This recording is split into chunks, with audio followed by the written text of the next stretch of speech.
যে তাদেরকে দেখলে আমার নয়ন জুড়িয়ে যাবে, চোখ জুড়িয়ে যাবে, এরকম জীবন সঙ্গী দিও আল্লাহ। আল্লাহ দোয়া শিক্ষা দিচ্ছেন। আপনি ভুল দোয়া করতেছেন, আল্লাহ তাআলা সঠিক দোয়া শিক্ষা দিচ্ছেন, সেটা করেন। আল্লাহ এমন জীবন সঙ্গী দিও, এমন সন্তান সন্ততি দিও যাদেরকে দেখলে দিল চোখ সব জুড়িয়ে যাবে। শুধু আমার কাছে ভালো লাগবে তা না, দেখতে ভালো লাগবে তা না, চোখ জুড়িয়ে যাবে, অন্তর শীতল হয়ে যাবে।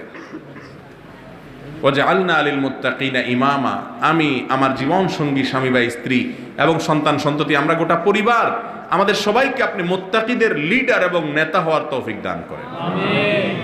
এ হলো শুদ্ধ দোয়া, এ হলো সঠিক দোয়া। কথা কি বুঝাতে পারছি ভাই? যেই মেয়ে আপনার সাথে অবৈধ সম্পর্ক করবে, অথবা ও বোন, যেই ছেলে তোমার সাথে হারাম সম্পর্কে রিলেশনে জড়াবে, সে তার রবের বিশ্বাসঘাতকতা করেছে, ঠিক না বে ঠিক? সে তার মালিকের সাথে